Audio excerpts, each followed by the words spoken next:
तो मैं आपका ज़्यादा टाइम नहीं लूँगा, मैं आपका 10 मिनट ज़रूर लूँगा, क्योंकि it is a matter of your life and death. ये आपके लाइफ एंड डेथ का मैटर है। तो हम अभी खेलने जा रहे हैं what we call as cancer kabaddi. आप गौर से सोच के देखिए कि पिछले 2-3 साल में कैंसर कितनी ज़्यादा बढ़ गई है। जैसे खांसी जुकाम, याद कीजिए आपके आसपास आपको दिखेगा कि बहुत ही फ्रीक्वेंटली कैंसर डायग्नोस हो रहा है। इसको कैंसर, पड़ोसी को कैंसर, घर में कैंसर, रिश्तेदार को कैंसर। जैसे कभी खांसी जुकाम बुखार हुआ करता था, अब ये बहुत कॉमन हो गया है। तो जबकि ये कॉमन हो गया है तो इसका खेल, जिस तरह से HMPV का एक खेल मैंने आपको थोड़ा बताया, मंकी पॉक्स का खेल, ये कैंसर भी एक खेल है। कैंसर इंडस्ट्री के ट्रैप में फंसाने का तरीका है। तो ये खेल को आपके माध्यम से पर्दाफाश कर रहा हूँ सबूतों के साथ। Give me 10 minutes to explain. और इसको एक्सप्लेन करने के लिए मॉडल बनाया है। मॉडल का नाम है, the model is called cancer kabaddi. तो शुरू से शुरू करते हैं। टोटल 10-15 मिनट्स लगेंगे। इसके बाद आपको ना तो कैंसर से डर लगेगा, पहली बात, और दूसरी बात, किसी कोई अगर आके आपको बोलता है कि मुझे कैंसर हो गया, तो आपको ये पता है कि इसको इंसान को कैसे ठीक करें घर बैठे ही। चाहे किसी भी तरह का कैंसर हो, कोई भी स्टेज हो, मान के चलिए 4th स्टेज ही है, तो कैसे रिवर्स करना है। मेरे 20 हॉस्पिटल्स हैं, हिम्स ग्रुप ऑफ हॉस्पिटल्स के नाम से, और मैंने बताया 500 क्लिनिक्स हैं।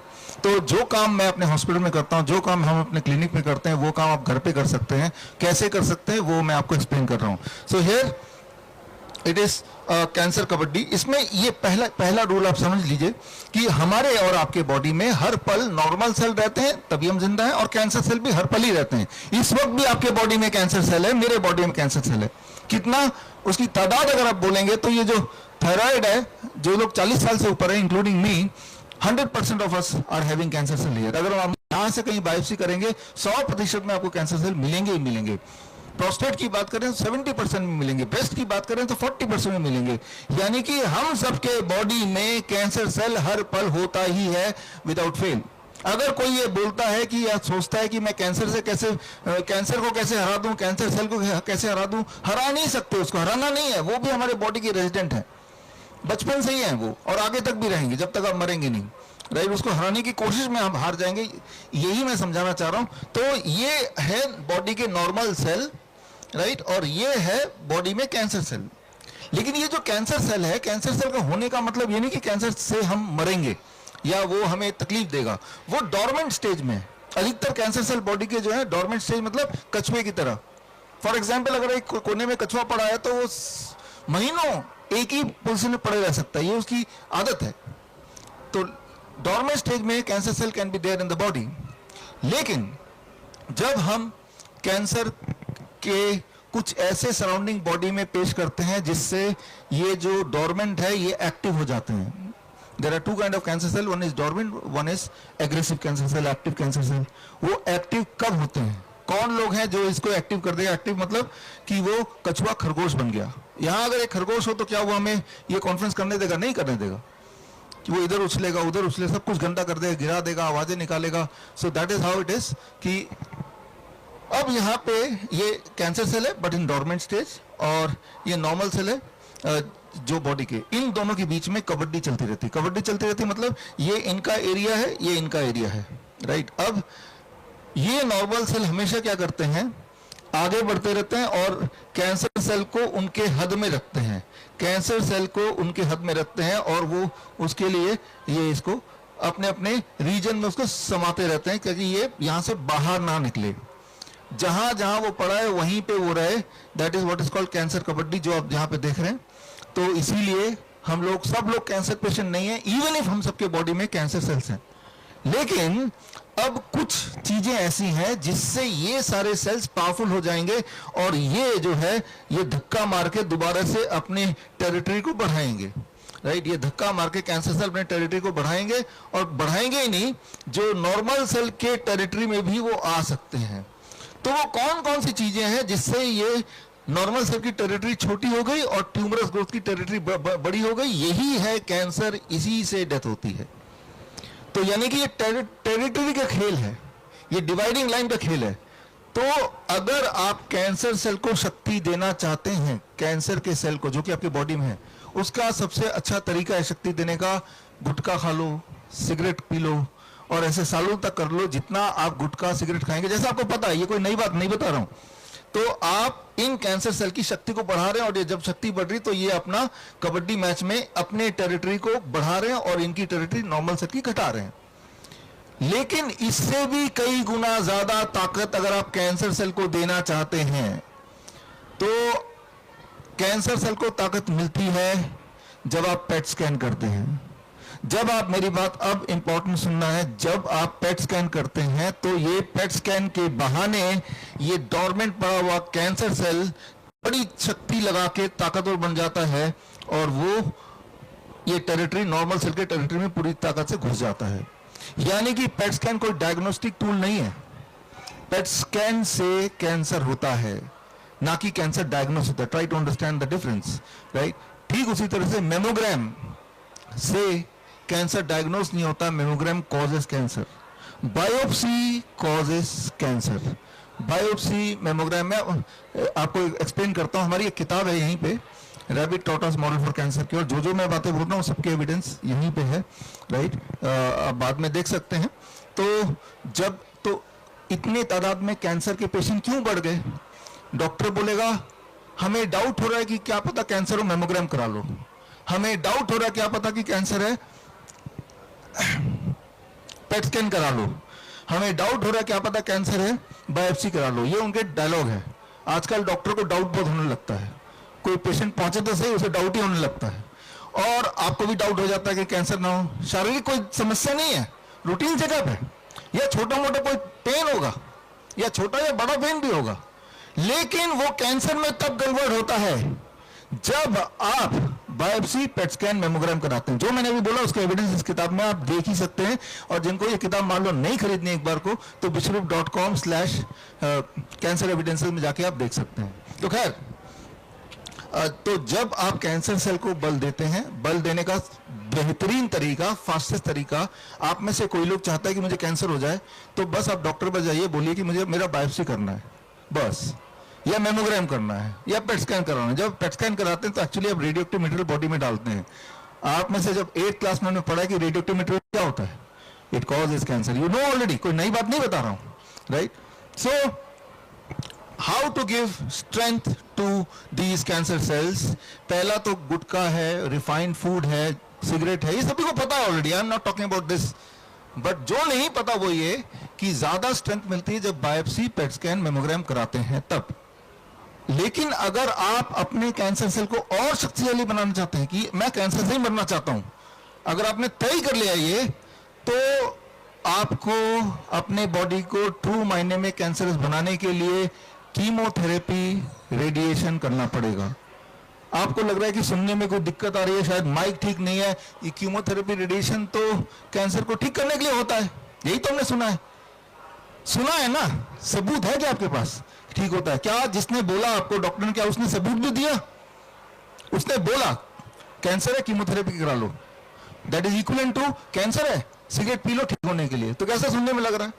आप बोलेंगे ना तो पहले ही कैंसर है, सिगरेट पी लूंगा और बढ़ जाएगा।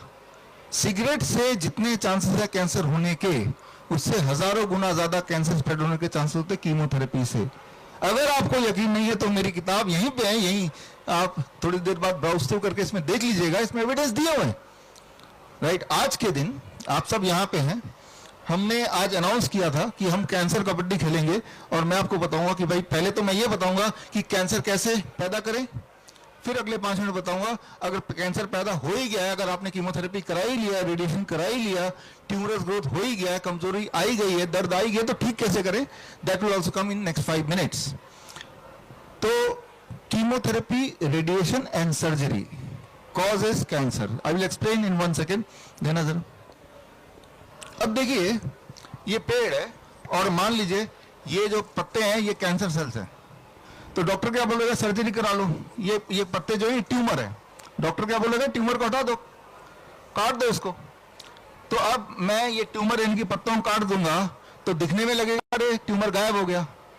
अब कुछ दिन बाद जब दोबारा यही आएंगे तो क्या देखेंगे आप, पत्ते दोबारा आएंगे कि नहीं आएंगे? कितनी बार पत्ते काटने के बाद फिर पत्ते आने बंद हो जाएंगे? जीवन में कभी भी नहीं। ये तो ही पेड़ की बात है, लेकिन बॉडी की बात इससे थोड़ी और अलग है। It is little far away. वो ये कि बॉडी में ट्यूमर को जब काटते हैं तो ट्यूमर में एक एंजियोजेनेटिक इफेक्ट होता है, अगली बार ट्यूमर पिछली बार से ज्यादा तेजी से आता है। जितनी बार काटेंगे अगली बार वो ज्यादा तेजी से आएगा। यानी कि जब भी आप सर्जरी कराते हैं ट्यूमर काटने के नाम पे, तो आप अपने अगले ट्यूमर की तारीख पहले ही डिसाइड कर लेते हैं। तो सर्जरी, इसी को कहते हैं कैंसर, राइट? यही कैंसर होता है जब भी आप सर्जरी करते हैं। इसके सारे एविडेंस इस किताब में है, जो किताब rabbit tortoise model for cancer के सारे एविडेंसेस हैं, राइट? जो मैं बोल रहा हूं, तो मैं आज का जो ये कॉन्फ्रेंस है, इसकी अनाउंसमेंट हमने पिछले कुछ दिनों से मीडिया में किया, सोशल मीडिया में किया, आप में से जो पत्रकार हैं आपके मीडिया में किया कि यहाँ पे हम कैंसर कबड्डी खेलने वाले हैं इस टॉपिक पे। तो आम जनता तो आए, कैंसर के डॉक्टर्स भी आए, क्योंकि वो जो कर रहे हैं वो पेशेंट क्रिएट कर रहे हैं, ना कि हील कर रहे हैं या क्योर कर रहे हैं। तो अगर आपको कोई आपत्ति है, आप अगर काउंटर आपके पास आंसर है तो लेके आए, लेकिन वो कभी आएंगे नहीं, क्योंकि उनको पता है कि वो झूठ बोलते हैं। उनका काम है कैंसर का व्यापार को फैलाना, जो कि फैला दिया है, राइट? आपको किसी भी बात पे कोई अगर डाउट है तो इस किताब में सारे एविडेंस दिए हुए हैं। तो फिलहाल आते हैं फटाफट सॉल्यूशन पे। क्या मान लो कोई कैंसर पेशेंट है, कैसे पहचाने कि वो कैंसर पेशेंट है? तो बायोप्सी, पेट स्कैन और मैमोग्राम से तो नहीं पहचान सकते, क्योंकि वो तो आपको कैंसर बना देगा उल्टा। फिर कैसे पहचाने? हमारे हॉस्पिटल में जब कैंसर पेशेंट आते हैं, हमें कैसे पहचान होती है ट्रू कैंसर पेशेंट है या डॉक्टर ने लिखा तब बोल रहा है अपने आप को? तो पहचान ऐसी है, ध्यान से सुनिए। जो असली वाला कैंसर पेशेंट होगा उसमें 4 साइंस होंगे। पहला, एक्सट्रीम वीकनेस, बहुत कमजोरी, उठा ही नहीं जा रहा, that is 1। Second, extreme pain, 2, right? Third, उसका हीमोग्लोबिन लगातार गिरेगा, 10 से 5 हो जाएगा 1 महीने में। तीसरा, राइट? और चौथा, उसकी कोई अगर वुंड है तो वो हील नहीं होगा, कोई ट्यूमरस ग्रोथ है कि वो बढ़ता ही जाएगा। तो ये 4 अगर पॉइंटर्स हैं तो आप समझ लीजिए कि बॉडी में कोई ना कोई कैंसर एक्टिविटी हो रही है, राइट? एक 5वां भी है, वेट लॉस भी होता है, उसका बड़ी तेजी से होता है। यानी कि बॉडी के अंदर जो कैंसर सेल है वो बॉडी को खा रहा है और ब्लड को भी खा रहा है, तो हीमोग्लोबिन विल बी डाउन और बॉडी का weight will be down drastically. Too much weakness, too much pain, right? तो एंड नॉन हीलिंग अल्सर। अगर ये 4-5 चीजें हैं तो ये असली वाला कैंसर पेशेंट है। डॉक्टर के बोलने से नहीं मानना, वो तो पेट स्कैन के बहाने बोलेगा। पेट स्कैन मेरा भी करेंगे तो मेरा भी 3rd स्टेज कैंसर ही बताएंगे, फॉर दैट मैटर आपका भी बताएंगे, राइट? क्योंकि वो जो पेट स्कैन कैसे काम करता है, उसके पीछे की टेक्नोलॉजी क्या है, पीछे का खेल क्या है, ये अगर आपको जानना है तो ये किताब में डिटेल में दी। उतनी डिटेल में मैं अभी जाऊंगा नहीं, मैं अभी सिर्फ आपको बताऊंगा क्योर कैसे करना है। क्योर कैसे करना है जब आप सोच रहे हैं तो सिर्फ आप ये सोचिए कि जो उसकी तकलीफों से दूर कर दूंगा मैं। Don't rely on the reports can be misleading, but listen to your body. Body don't lie. जो आपके सिम्टम्स है उसे पहचानिए और सिर्फ फोकस ये कीजिए किसी भी तरह से सिम्टम गायब हो जाए, यानी कि उसका पेन गायब हो जाए पेशेंट का, उसकी कमजोरी गायब हो जाए पेशेंट की, उसका वेट बढ़ जाए, उसकी हीमोग्लोबिन बढ़ जाए। अगर ये अचीव कर लिया तो वो क्योर हो गया। इतना सिंपल डेफिनेशन रखेंगे तो मोस्टली कैंसर पेशेंट ठीक हो सकते हैं। डेफिनेशन पेशेंट को क्या बताया जाता है? बायोप्सी में आना चाहिए कि कैंसर नहीं है, पेट स्कैन में आना चाहिए। वो दिन कभी नहीं आएगा। जितनी बार वो जाएंगे उतनी बार बोल देंगे आपका तो कैंसर इधर फैल गया उधर फैल गया। ये उनका स्टैंडर्ड डायलॉग है। फॉर दैट मैटर आप भी अपना पेट स्कैन कराएंगे तो इधर फैल गया उधर फैल गया यही बोलेंगे, राइट? ये पूरा एक ताना बाना चल रहा है। तो कैसे पता चलेगा कैंसर पेशेंट ठीक हो गया? सिर्फ ऐसे पता चलेगा उसके जो सिम्टम्स मैंने बताया, अगर वो सिम्टम नहीं है तो ठीक हो गया। तो अब क्या करें कि उसकी कमजोरी चले जाए, क्या करें कि उसका पेन चला जाए, क्या करें कि उसका वेट बढ़ जाए, क्या करें कि उसका हीमोग्लोबिन बढ़ जाए? बस ये 4 ही चीजें। तो अब आते हैं, जब ऐसा हो जाएगा तो ये जो कैंसर कबड्डी में जो हमारे नॉर्मल सेल हार रहे थे और ये जो कैंसर की टेरिटरी बढ़ रही थी, तो ये नॉर्मल सेल ये टेरिटरी को दोबारा धक्का देंगे और ट्यूमर अपने आप, मोस्ट इंटरेस्टिंग थिंग, ट्यूमर अपने आप ही रिग्रेस होने लगेगा। जिस रास्ते ट्यूमर आया है उसी रास्ते ट्यूमर वापस जाएगा, तभी आपको healing, that is the true healing, तभी आप माने कि ट्रू हीलिंग है, तब दोबारा ट्यूमर नहीं आएगा। लेकिन उसको काटेंगे तो दोबारा आता रहेगा। यानी कि जिस रास्ते ये कैंसर सेल आए थे, ये नॉर्मल सेल है, उसी रास्ते इनको वापस धकेला, अपने अपने पिंजरे में इसको बंद कर दिया, लिटरली, राइट, जहां इसका, और यहां पे आके नॉर्मल सेल ने पहरा दे दिया। अब ये सिचुएशन कैसे क्रिएट करना है, हम अपने हिम्स ग्रुप ऑफ हॉस्पिटल में कैसे करते हैं? हमारे हॉस्पिटल में 30%, 20 से 30% कैंसर पेशेंट ही होते हैं, असली वाले वो बाय माय डेफिनेशन, जिनमें वो चारों सिम्टम याद है ना, चारों सिम्टम कौन से हैं? तो हम क्या करते हैं, स्टेप बाय स्टेप। स्टेप 1, उन पेशेंट को हम देते हैं circadian DIP diet. DIP diet आपको पता ही है, नहीं पता तो आप गूगल कर लीजिए, डीआईपी डाइट, राइट, हमारी इस किताब में भी है, या मेरी लिखी हुई जितनी भी किताबें उनमें डीआईपी डाइट हर एक में दिया हुआ है। तो हम उनको सर्केडियन डीआईपी डाइट देते हैं। डीआईपी डाइट के भी 7 प्रकार, उनमें से एक प्रकार देते हैं। सर्केडियन डॉक्टर एक किताब है, उसमें भी आप देख लेंगे, नहीं तो मैं आपको समझा देता हूँ, 1 मिनट लगेगा। 12 बजे तक सिर्फ उनको फल पे रखते हैं, 3-4 तरह के फल पेट भर के खिलाते हैं, कुछ और नहीं। लंच में पहले सलाद देते हैं उसके बॉडी वेट के अनुसार। मान लो मेरा बॉडी वेट मान लो 70 kg है, इंटू 5, 350 ग्राम सलाद, उसके बाद ही रोटी सब्जी चावल देते हैं। डिनर में उनको सिर्फ सलाद पे रखते हैं, cook food only 1, this we call a circadian DIP diet. Rule number 2, eat with the bracket of 8 hours, 10 बजे से लेके सुबह शाम के 6 बजे तक ही खिलाते हैं। शाम के 6 बजे के बाद 16 घंटे उनकी फास्टिंग होती है, खाते नहीं, पानी पी सकते हैं, राइट। याद रखिए, ट्यूमर को जो फूड मिलता है, ट्यूमर को जो खाना मिलता है, तो ट्यूमर जो फीड करता है, खाता है बढ़ने के लिए, वो सूरज ढलने के बाद होता है। तो सूरज ढलने के बाद आप खाना खाइए ही मत।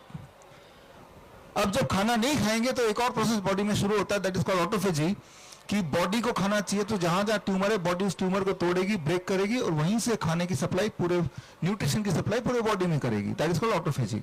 यानी कि जब 16 घंटे वो इंसान, वो पेशेंट नहीं खाएगा, तो जहां ट्यूमरस डेवलपमेंट थी वो अपने आप रिग्रेस होगा, वो अपने आप कम होगा, राइट। तो इसमें हम डेयरी प्रोडक्ट बिल्कुल मना करते हैं, नॉन वेजिटेरियन फूड बिल्कुल मना करते हैं, पैक्ड एंड रिफाइंड फूड बिल्कुल मना करते हैं। यानी कि 10 से 12 बजे सुबह, 10 से पहले तो कुछ भी नहीं खाना है, सिर्फ फलाहार, लंच में सलाद प्लस कुक्ड फूड, डिनर में सिर्फ सलाद, पेट भर के। जब पेशेंट ऐसा करते हैं, हमने देखा उनका हीमोग्लोबिन बढ़ने लगता है, उनका वेट बढ़ने लगता है। लेकिन अभी 2 प्रॉब्लम और भी हैं, उनका पेन कम करना है, उनका कमजोरी को कम करना है। जब पेन होगा, कमजोरी होगी, रात की नींद भी नहीं आएगी। तो इसके लिए हम अगला रूल लगाते हैं, ये बहुत ही इंपॉर्टेंट है। जब भी कभी कोई बोले कि मुझे दर्द हो रहा है, या मुझे बुखार हो रहा है, राइट, या मुझे पेन हो रहा है, तो या वीकनेस आ रही है, तो जो मैं अभी बताने जा रहा हूं ये आपको करना है। तो अभी एक चेयर चाहिए दिखाने के लिए, ये मत उठाओ, इसे छो भी मत, वापस कर दूंगा 5 मिनट में। यहां से प्लीज बी केयरफुल, है ना, बिल्कुल केयरफुल रहना, ओके। तो एक बात याद रखिए, ये सबसे महत्वपूर्ण बात बोलने जा रहा हूं अगले 1 मिनट में, और अगले 2 मिनट में जो मैं दिखाने जा रहा हूं वो सबसे इंपॉर्टेंट है। अगर कैंसर पेशेंट को बाई चांस फीवर हो जाता है, तो उसका कैंसर ठीक हो जाता है।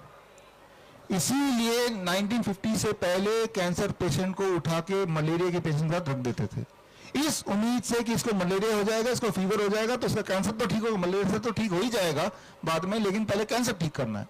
तो ये जो साइंस है, it is very important science. अगर कैंसर पेशेंट को फीवर हो जाता है, तो उसका कैंसर, उसका ट्यूमर कम होने लगता है, ये बात याद रखिए। लेकिन हम उसे फीवर कैसे दिलाएं? अगर कैंसर पेशेंट को फीवर हो जाता है और वो कैंसर पेशेंट पैरासीटामोल लेके फीवर को घटाएगा, तो कैंसर फैल जाएगा, यानी कि फीवर को काम करने नहीं दिया उसने। तो जब फीवर हो जाए तो फीवर को घटाना नहीं है, बल्कि बॉडी को सपोर्ट करना है कि बॉडी में फीवर रहे। हम अपने कैंसर पेशेंट को रोज दिन में 2 बार फीवर दिलाते हैं। फीवर जब दिलाते हैं तो उनकी वीकनेस कम होने लगती है, पेन कम होने लगता है, नींद आने लगती है अच्छी। जब वीकनेस चली जाएगी, पेन चला जाएगा, नींद आने लगेगा, हीमोग्लोबिन बढ़ जाएगा, और अगर उनका वेट बढ़ गया तो वो ठीक हो गए। तो उसके लिए हम क्या करते हैं, उसके लिए ये करते हैं जो मैं आपको बताने वाला हूँ। हमारे हॉस्पिटल आएंगे, हिम्स ग्रुप हॉस्पिटल, तो आप देखेंगे पेशेंट ऐसे बैठे मिलेंगे जैसे मैं बैठा हूँ, और पेशेंट के पैर दोनों बाल्टी के अंदर, घर में जो बाल्टी होती है, और उसमें पानी, बेहद गर्म पानी, 42 डिग्री सेल्सियस, इतना गर्म नहीं कि पैर जल जाए, इतना गर्म कि पैरों में अच्छा खासा गर्म लगेगा। 42 डिग्री सेल्सियस पानी में आधे घंटे अगर दोनों पैर डूबे रहे तो इसे कहते हैं lower leg hot water immersion. आपकी बॉडी का टेम्परेचर आधा डिग्री बढ़ जाता है, बाई हाफ अ डिग्री। जब ऐसा बढ़ेगा तो आपकी वीकनेस कम होने लगेगी, नींद अच्छी होने लगेगी, बॉडी पेन कम होने लगेगा, कैंसर के सेल रिग्रेस करने लगेंगे, ट्यूमर की साइज कम होने लगेगी, हीमोग्लोबिन थोड़ा थोड़ा बढ़ने लगेगा, supported by that food, the DIP diet. तो यानी कि दिन में 2 बार this lower leg hot water immersion along with the circadian DIP diet जो मैंने बोला, और सबसे महत्वपूर्ण don't eat after sunset, don't eat after sunset. जब हम ये कैंसर पेशेंट को कराते हैं तो हम अक्सर ये देखते हैं, अधिकतर ये देखते हैं कि उनके जो पेन थे वो कम होने लगे, कमजोरी कम होने लगी, हीमोग्लोबिन बढ़ने लगा, वेट बढ़ने लगा, ये सारे फायदे होने लगे, राइट। तो दैट, और एक दिन आता है जब उनके सारे सिम्टम गायब हो गए, यानी कि वो पूरी तरह स्वस्थ हो गए। हम उनको हमेशा मना करते हैं दोबारा मुड़ के उस डॉक्टर के पास नहीं जाना जो आपको बायोप्सी बोलेगा, जो पेट स्कैन बोलेगा, जो मेमोग्राम बोलेगा, मत जाना। वो कोई हॉस्पिटल नहीं है, वो गब्बर का अड्डा है। गब्बर तो सिर्फ पैसे लूटता था, लेकिन वो जान और माल दोनों लूटते हैं। तो खैर यहाँ पे मैं ये कैंसर कबड्डी का विराम देता हूँ, यानी कि ये जो सेल्स को, जो नॉर्मल सेल को एम्पावर कैसे किया आपने, समरी कि पहला डाइट, डीआईपी डाइट, दूसरा don't eat after 6 PM, and तीसरा lower leg hot water immersion give fever to the body. जब आप ये करेंगे तो ये जो नॉर्मल सेल है दे बिकम मोर पावरफुल, और जब वो ज्यादा पावरफुल होंगे तो जो कैंसर सेल्स हैं उनकी बाउंड्रीज को वो कम करते जाएंगे, और ये ट्यूमरस ग्रोथ जो था, जो यहां तक फैल गया था, वो ट्यूमरस ग्रोथ रिसीड करता जाएगा। याद रखिए छोटे मोटे ट्यूमर हमारे बॉडी में होते ही हैं, उससे कुछ फर्क नहीं पड़ता। छोटे मोटे ट्यूमर बॉडी में होना कैंसर नहीं है, लेकिन अगर पेन हो रहा है, हीमोग्लोबिन डाउन हो रहा है, वीकनेस आ रही है, बॉडी का वेट ड्रास्टिकली गिर रहा है, अब ये कैंसर एक्टिविटी बोलेंगे, राइट। जिस प्रकार रेलवे स्टेशन में हर लाल शर्ट वाला कुली नहीं होता है, ठीक उसी प्रकार आपके बॉडी का हर छोटा मोटा ट्यूमर कैंसर नहीं होता है। ऐसे लोग जो डर के हॉस्पिटल जाते हैं, तो वो हॉस्पिटल नहीं जा रहे, वो गब्बर के अड्डे में जा रहे हैं, तो गब्बर तो लूटने के लिए बैठा है। तो ये बात आपको समझनी पड़ेगी। जो मैंने आपको बताया उसके सारे सबूत इस किताब में है, rabbit total model for cancer cure. मेरी बाकी किताबें भी यहाँ पे हैं, राइट, वो आप देख सकते हैं। आपके कुछ सवाल है तो सवाल पूछ सकते हैं। यस, पेट स्कैन के लिए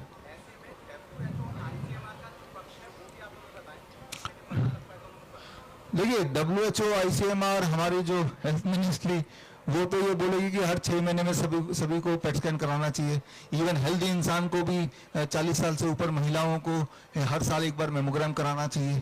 तो वो तो ये बोलती है, लेकिन इंपॉर्टेंट नहीं है कि वो ये बोलती क्यों कराना चाहिए, इसका बेसिस क्या है, वो साइंटिफिक एविडेंस नहीं देती है। वो उनके अगर बात मानो तो वो तो ये चाहते हैं कि सारे के सारे लोग असली वाले पेशेंट बन जाए, मेमोग्राम के बहाने, पेट स्कैन के बहाने। तो जो स्टैंडर्ड उन्होंने जिस तरह के नियम लगाए हुए हैं कि कोई भी इंसान आए तो उसका पेट स्कैन कर डालो, ये बोल के कि हमें डाउट है कि ये कहीं कैंसर ना हो। ये डाउट बहुत होता है उन लोगों को, और आप भी डर जाते हैं क्योंकि आपको कुछ पता नहीं है। आपको लगता है कि ये जो बोल रहा है ठीक ही बोल रहा होगा। आप सोच के देखिए, सब लोग, आप में से कई लोगों ने वो 2 इंजेक्शन लगाए थे कोविड के, काफी लोगों ने लगाए थे, काफी लोगों ने लगाए नहीं है, राइट। जिन्होंने मेरी पहले वीडियोस देखे, हमने किताब निकाली Covid 1981 the virus and the vaccine, यहाँ पे है। वैक्सीन के आने से पहले हमने वो किताब निकाली, वो यहाँ पे है। 1 question that can change your life, वो किताब भी यहाँ पे। वैक्सीन के आने से पहले उसमें पहले ही लिख दिया था ये वैक्सीन कोई मत लेना क्योंकि इससे मौतें होंगी। मौतें हो रही हैं आपकी आंखों के सामने, और जो लोग मरे नहीं, सब मरेंगे नहीं, उनको साइड इफेक्ट आ रहे हैं अलग अलग तरह के। आपको भी आ रहे होंगे, आपको पता है, जिन्होंने लगाया है ना, आपको भी ऑलरेडी ये पता है। लेकिन सोच के देखिए, क्या जो आपके घर के आसपास के डॉक्टर्स हैं, वो डॉक्टर्स जिन पे भरोसा करते हैं, क्या उन्होंने मुंह खोला कि नहीं लगाना चाहिए था वैक्सीन?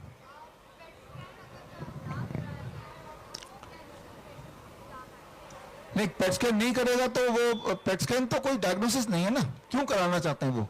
वो कोई ट्रीटमेंट भी नहीं है, वो डायग्नोसिस भी नहीं है। तो डायग्नोसिस के जो 4 मैंने गुण बताए या पॉइंटर बताए, बस उसी के आधार मानिए, मेक इट अ बेसिस। तो ये 4 चीजें होंगी उसको, कमजोरी होगी, पेन होगा, हीमोग्लोबिन ड्रास्टिकली डाउन होगा, वेट लॉस होगा। ये चारों अगर नहीं है तो वो कैंसर पेशेंट नहीं है।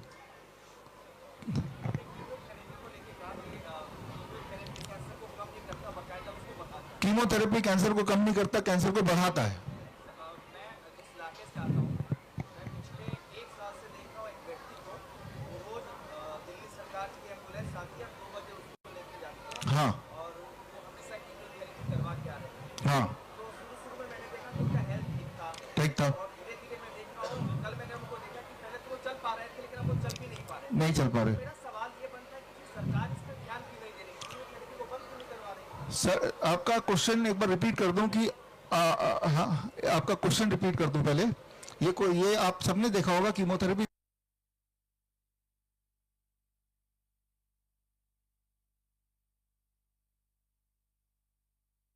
तो पहले सवाल का जवाब, कीमोथेरेपी का मतलब होता है केमिकल थेरेपी। केमिकल थेरेपी के आविष्कारक हैं हिटलर। ऐसे नहीं बोल रहा हूं, आप गूगल कर लीजिए इसी वक्त। हिटलर का जो कंसंट्रेशन कैंप था, उसमें जो मस्टर्ड गैस एक्सपेरिमेंट करते थे कैदियों पे, कि कैदी मरे भी ना और जिंदा भी ना रहे, जिंदा लाश की तरह हो, राइट। तो जब वर्ल्ड वॉर 2 खत्म हुआ, वही वाले फैक्ट्री, वही वाले साइंटिस्ट ने उसको नाम चेंज करके लिटरली बोला इसको केमिकल थेरेपी बोलेंगे, इसको बोलेंगे कैंसर का इलाज होगा, ऐसा बोल के हम लोगों को दिखाएंगे। और आता है दूसरे सवाल पे कि गवर्नमेंट क्यों नहीं इसको बंद कर देती है। देखिए, ये जो दुनिया में सबसे ज्यादा जो फंडिंग है पॉलिटिकल पार्टी को, वो है फार्मा इंडस्ट्री, राइट। बाकी सारी इंडस्ट्री मिलकर जितनी फंडिंग करते हैं उससे कई गुना ज्यादा सिर्फ एक फार्मा इंडस्ट्री फंडिंग करती है। तो जिनके दम पे, जिनके फंडिंग के दम पे जो पॉलिटिकल,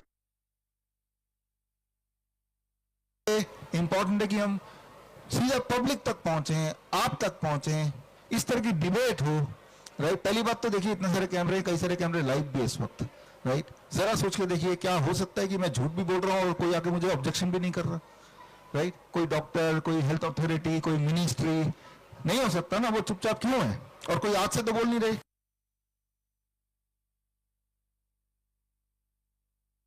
तो यह कि इंपॉर्टेंट है कि पब्लिक को अवेयर करो, लोगों को अवेयर करो, ताकि इस तरह की चीजें लोग ही ना फंसे। हाँ,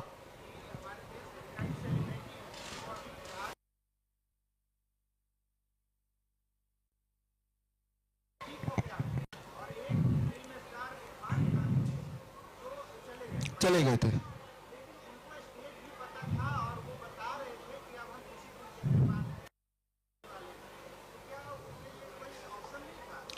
था ऑप्शन। पहली बात तो यह कि कीमोथेरेपी के बाद हर एक इंसान मरेगा नहीं, पहली बात, क्योंकि जो लोग वैसे हेल्दी हैं और जो लोग अच्छा खाना खाते हैं वो कीमोथेरेपी के साइड इफेक्ट को झेल लेंगे, है ना, लेकिन वो उसका डोज बढ़ाने से फिर मर भी सकते हैं। और जो आप बोल रहे हैं ठीक हो गए, आ गए, हमारे पास हॉस्पिटल में ऐसे कितने पेशेंट हैं जो ठीक ही हैं, सिर्फ बायोप्सी के कैंसर पेशेंट हैं। मैंने आपको बताया एक्सपेरिमेंटली, जो लोग आप में से 40 साल से ऊपर हैं, अगर हम थायराइड का टेस्ट कराएंगे बायोप्सी, हम सबका पॉजिटिव आएगा, तो रिपोर्ट के अनुसार हम 40 साल से ऊपर वाले लोग, हम सब कैंसर पेशेंट ही हैं। अब डॉक्टर बोलेंगे फॉर एग्जाम्पल मुझे कि आपका तो बायोप्सी में, प्रोस्टेट में बायोप्सी में या फिर थायराइड में तो कैंसर आ रहा है, तो मैं बोलूंगा डॉक्टर क्या करना है, बोलेगा कीमोथेरेपी करना है। वो कीमोथेरेपी करता रहेगा, कीचड़ फेंकता रहेगा बॉडी में, और मैं डीआईपी रेट लेता रहूंगा या अच्छा हेल्थ एक्सरसाइज करता रहूंगा, तो कीमोथेरेपी मुझे मारेगा नहीं, लेकिन मेरे लाइफ का एक अच्छा हिस्सा खराब कर देगा, राइट।